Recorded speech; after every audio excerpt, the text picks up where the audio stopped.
Donc le 9 juillet 2025, filmé à moins de 5 km de Castillon, au nord, le citron de Provence. J'ai fait un arrêt image, comme je disais, pour montrer la face supérieure des ailes, qui est orange vif. Je vais grandir à l'image.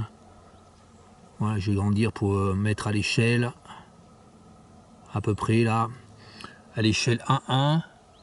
Donc le papillon qui fait environ 6 cm d'envergure, le citron de Provence mâle, avec le dessus des ailes, une grande plage orange vif. La femelle est de couleur jaune clair, comme la femelle du citron. Et là, le citron de Provence a cette couleur. Donc nous allons voir sur ce lieu les plantes nourricières du papillon, les citrons de Provence. Le nerf prend la terne. Avant, je montre là les vidéos faites proches de ce lieu, à 1 km environ, ou 2. Alors, l'autre série de vidéos sur ce lieu, c'était cette vidéo avec la plante qui se trouve sur ce secteur. C'est la guimauve à feuilles de chanvre. C'était le 24 juillet. Première vidéo. Deuxième vidéo, 1,5 km plus loin. Pas très loin, quelques centaines de mètres plus loin. Là, troisième vidéo un peu plus loin, là, un peu plus de 1 km plus loin, qui montre un terrain massacré, un terrain aménagé avec des plantations d'arbres exotiques. Et puis là, la mairie du petit village, toujours le 24 juillet 2025. La petite mairie, enfin la mairie avec le village où ils mettent que des plantes exotiques, que des saloperies. Ensuite, l'autre vidéo faite, c'était le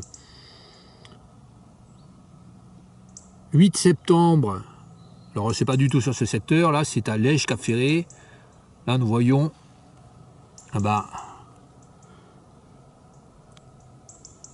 cet hyménoptère qui fait la taille d'un frelon, mais qui a la taille très fine.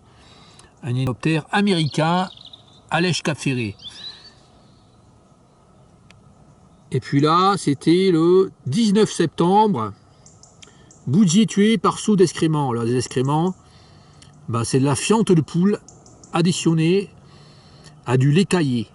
Ça doit être un truc genre action écologique, destiné à faire fuir les chevreuils. Donc ça tue en fait tous les bougies. Là c'est dans ce secteur. Hein. Ça c'est dans ce secteur. Dans le même secteur qu'il y a les guimauves à feuilles de chanvre. Donc nous allons voir, en montant par ce petit chemin sur la colline, les nerfs prennent la terne et nous allons voir également que ce lieu est détruit. Ce lieu propice au citron de Provence. Alors sur ce lieu là au nord de Castillon, il n'y a pas de citron de Provence, le citron de Provence a été repéré mais un peu plus au nord. Là dans ce secteur, non. Mais bon, c'est pas extraordinaire, c'est très aléatoire de le voir, hein. Il n'y en a pas beaucoup. Même l'endroit où il a été repéré, un peu plus au nord, vers là-bas, il n'y en a pas beaucoup. Hein. Ça peut être un qui a été vu comme ça il y a 10 ans, il y a 20 ans, je sais pas. J'ai pas vu de précision à ce sujet. Donc là, tout proche d'ici, il n'y a pas d'endroit où il y a des citrons de Provence, à plus de 10 km, à part le petit point là qu'il y a un peu plus au nord. Mais même à plus de 20 km, il n'y a pas de citrons de Provence dans le coin. Enfin, ou très peu. Non, il n'y en a pas depuis longtemps qui ont été vus. Là, il y a le chemin à chevreuil, c'est un chemin sur la colline fait par les chevreuils. Donc nous allons voir les nerfs prennent la terne. Là, il y en a un tout à côté. Il y en a quelques-uns sur la colline également. Voici le nerf prend la terne. Voici cette plante. On voit les nervures sur les feuilles. Et dessous, vous voyez, on voit les nervures légèrement plus foncées. Je le dis un peu, c'est pas une description officielle. Hein, mais j'ai un peu, je dis à chaque fois, comme s'il y avait de l'huile qui transparaissait sur une feuille. Bon. Le nerf prend la terne, plante de la famille des Rhamnacées, qui est la plante nourricière du papillon, le citron de Provence en Gironde. Il y a une autre plante qui peut être nourricière pour le citron de Provence en Gironde, mais qui n'est pas cité particulièrement. Hein. On ne voit pas souvent, hein. Je vais vous montrer cette plante. J'en ai pris une photo il n'y a pas longtemps. Je vais regarder mes photos là, sur mon smartphone. Alors cette plante, c'est là, le nerf-prin cathartique. Là, par rapport à mon doigt. Avec des petits fruits comme ça, noirs. À cette période de l'année. Là, c'est il y a quelques jours. Sur une haie sauvage du côté de Sallebeuf. Le nerf-prin cathartique. Également appelé nerf-prin purgatif. Peut être une plante nourricière pour les saisons de Provence. Mais c'est surtout le nerf-prin à la terne qui est la plante hôte. Donc nous allons voir cet endroit qui est détruit finalement du fait d'aménagement débile, de plantation d'arbres. Alors il y a une espèce d'obsession débile de vouloir planter des arbres en France, partout. Mais ça détruit la nature. C'est pas en faveur de la protection de la nature, c'est en faveur de la destruction de la nature. Alors qu'est-ce qui a été planté comme arbre? Eh ben, tout au-dessus, sur le plateau. Alors là, je vous présente l'endroit là. C'est un plateau de plusieurs kilomètres, plat, et là il y a comme un canyon. Ça descend, et là il y a la vallée. Et vers là-bas, il y a la vallée de la Dordogne. La Dordogne qui passe de ce côté Libourne et de ce côté Bergerac. Et là, à moins de 5 km, Castillon-la-Bataille. Donc sur ce plateau, il y avait des végétations naturelles sauvages avec des chênes pubescents. Sur cette terre calcaire, c'est les chênes pubescents qui poussent. Et un imbécile, il y a des années, il y a plus de 30 ans peut-être, ouais, il y a plus de 30 ans je pense, a décidé qu'il fallait planter des arbres. Il faut planter des arbres. Oh, quelqu'un lui a conseillé, ou alors il aime ça. C'est comme ça, vraiment c'est comme ça, classiquement c'est comme ça, c'est des propriétaires, ils considèrent que oh c'est joli les pins, donc il a planté des pins. Et là je pense que ce sont des pins sylvestres qu'il a plantés.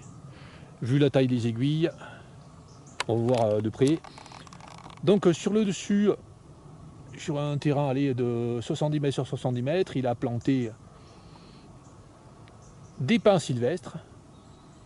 Je pense que la majorité c'est des pins sylvestres. Ça peut être autre chose, un pin noir de Corse ou n'importe quoi il peut planter. Hein. Et ce pin sylvestre, il se ressème là dans la pente. Et là nous avions une pente extrêmement propice à la biodiversité de ce coin peu commun en Gironde. C'est un coin avec la terre calcaire, avec des genévriers, avec toutes les plantes, des terrains calcaires qui sont peu communes, qui sont uniquement sur des petits îlots. Alors là nous avons un genévrier commun, hein, avec ces boules là qui servent à parfumer la choucroute. Eh bien, ce lieu se fait envahir maintenant du fait du du fait de la plantation de pins, se fait envahir par les pins. On voit que toute la pente, regardez devant là, toute la pente possède plein de pins qui font 2 mètres. Il y en a qui font 5 mètres maintenant. Et cette pente qui était extrêmement propice à la biodiversité des papillons, des insectes, de la nature sauvage typique du coin, est en train de se faire remplacer par des pins sylvestres. Le pin sylvestre n'est pas du tout une espèce présente en Gironde, elle est présente en France, mais pas du tout à cet endroit-là de la France. Elle est présente plus au centre, dans les montagnes. Mais là, il n'y a pas du tout de pin sylvestre en Gironde, naturellement. Et cette plantation débile vient détruire la nature. Alors, c'est pas de suite que ça arrive. Hein. Au début, les pins sylvestres sont plantés, ça pose pas de problème, voilà. Mais au bout d'un certain temps, y a des pignes qui se forment, des graines qui tombent, et une année favorable, par exemple une année où le climat est particulièrement favorable au semis, les graines de pins sylvestres poussent, et il y a plein de pins sylvestres. Donc toute cette zone, 50 mètres de longueur, est détruite par les pins sylvestres, qui n'ont rien à faire sur ce lieu. Et ce que ça fait, les pins sylvestres remplacent les genévriers communs, remplacent les nerfs-pins laternes et toute la flore très particulière qu'il y a sur ce lieu. Allez, nous allons voir les plantes qu'il y a sur ce lieu un peu plus loin. Donc là nous sommes hauts, ouais, par rapport au bas de la vigne là. Nous sommes à ouais, au moins 1, 2, 3, ouais, j'ai presque 10 mètres de hauteur là par rapport en bas. Alors là encore un pin sylvestre. Hein. Ouais, je vous montre les aiguilles, elles sont assez courtes. Je pense que c'est pour ça que ça. Enfin, si c'était un pin maritime, les aiguilles seraient plus longues. Puis le pin maritime pousse surtout sur l'endroit sableux. Pousse moins bien sur l'endroit comme ça. Là, un genévrier commun. Ce qu'ils font les gens, les propriétaires de châteaux sur les collines, dans le secteur de Castillon. Donc on voit que là-bas, c'est des terrains calcaires également. On voit une pente calcaire. Alors de Castillon, de Saint-Émilion, enfin ce secteur, il y a quelques endroits qui sont calcaires, hein, tous les endroits ne sont pas très calcaires, mais il y a quelques collines qui sont particulièrement calcaires, et ce qu'ils font les gens, les propriétaires, quand ils ont un château, une propriété où ils font visiter, la première chose qu'ils font, c'est arracher les plantes sauvages. Ils ne mettent pas des genévriers en plantation, enfin ils ne laissent pas pousser les genévriers, ce qu'ils font, c'est mettre des cyprès de Provence. Ils adorent ça, bien alignés, bien droit, régulier. Enfin, c'est très vilain. Ah, par exemple, là, le château, là, je pense qu'il y a des cyprès de Provence. Affreux, nul. Alors, ils font ça autour des châteaux, et puis ils font ça souvent le long de la vigne, le long des vignes, comme ça, sur les bordures. Ils mettent des cyprès de Provence. Ça enlaidit le paysage, ça modifie le paysage. Le cyprès de Provence ne vient pas du tout de Provence. Même si venait de Provence et qu'il n'avait pas en Gironde, ben, c'est pas une espèce de Gironde en tout cas. Le cyprès de Provence ne vient pas de France, c'est même pas une espèce européenne. C'est une espèce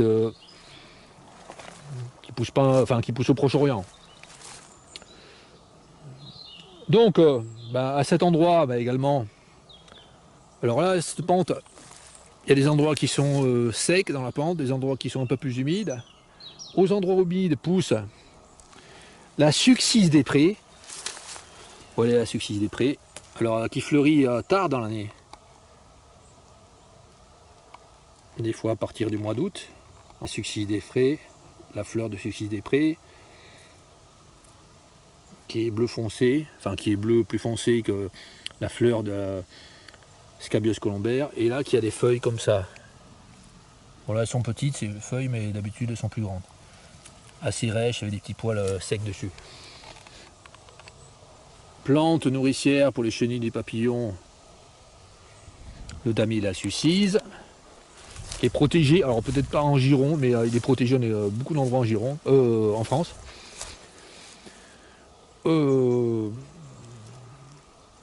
Et sur les endroits secs, il y a une autre plante de cette famille-là, de la famille des caprifoliacées.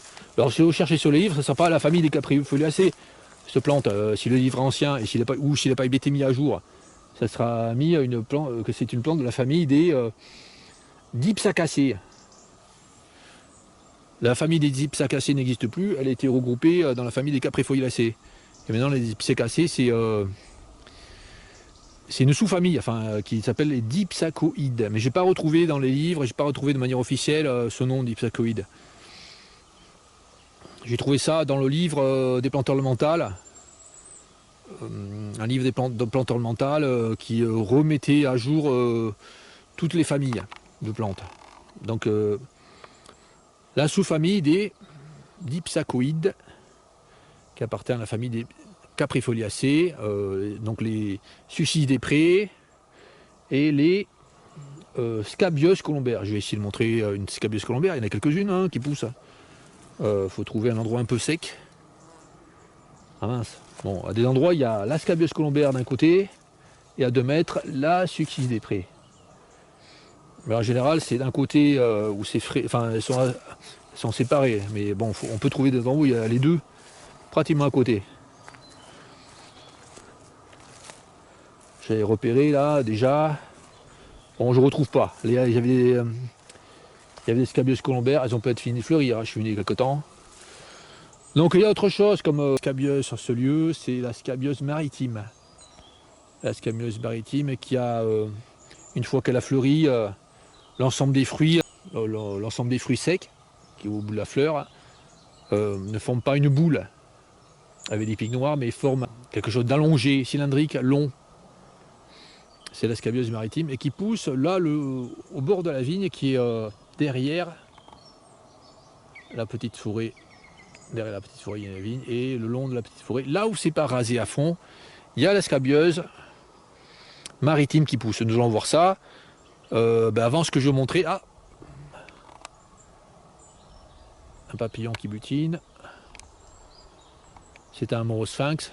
Vous voyez, tard, il est 19h13. Bon, là, je commençais à filmer trop tard. Hein, je reviendrai. Hein, parce que le soleil se couche à 19h22. 19h13, vous voyez, il fait 21 degrés. Le papillon, le morosphinx, butine encore. Il butine tard, il butine par temps froid. Mais les papillons, là, ils ont fini de voler, la plupart. Alors, quand je suis arrivé en bas, il y avait des papillons qui volaient au soleil. Mais là, à l'ombre, là, on est à l'ombre, et là, difficile de voir les papillons. J'aurais voulu voir des papillons, mais non. Ce que je vais montrer, c'est qu'il y a également d'autres fleurs peu communes. Alors, ces fleurs peu communes, ce sont des campanules. Alors, il y a la campanule, alors avec toutes les fleurs qui sont en haut de la tige. Alors, elle n'est pas grande, celle-là, elle n'est pas très grande. Hein. Il faudrait que je vous montre une typique avec beaucoup plus de fleurs en haut. Et il y a une autre campanule, légèrement plus à l'ombre. Et là, c'est le versant de la colline qui est plus souvent à l'ombre, puisque le soleil fait le tour comme ça, là, mais c'est plus à l'ombre de ce côté. Et là, il y a, bon, au soleil de ce côté, la campanule est là. La campanule gantelée, il en reste une. Où c'est qu'elle est, cette campanule gantelée? Je l'ai repérée là, par là. J'espère qu'elle est en fleurs encore. Hein. Je la vois pas. Ouais, c'est difficile hein, à filmer là. Ah là là là là, où c'est qu'elle est? Là, elle a fini de sa floraison. Dommage, il y avait encore une fleur il y a peu. Voilà la campanule gantelée, avec ses grandes fleurs. Alors ça fait des fleurs un peu comme celle de la campanule couronnée. Mais les fleurs sont aux aisselles des feuilles. Là. Bon là, celle-là, il y a pas longtemps qu'elle a fini de fleurir. Il y avait une fleur là, et l'aisselle là. Il y a peu, celle-là, là. Il y a 15 jours, il y avait une fleur. Et de l'autre côté, donc au soleil, le long de la vigne, c'est les campanules qui poussent, mais bon, malheureusement, celui qui est propriétaire de la vigne broie ces fleurs des campanules. Bon, je reviendrai parce que là, il fait trop soir, il fait trop noir. Et puis on verra toutes ces plantes. Allez, à la prochaine. Nous étions en haut, je continue le film, hein. Je ne sais pas si je les mettrai en ligne. Alors là, à 10 mètres en haut, il y a le début de la forêt. Toute la pente particulièrement intéressante avec plein d'espèces peu communes, enfin pas très rares non plus, mais qui sont uniquement sur les lieux comme ça. Hein. Là, il y a une jolie fleur.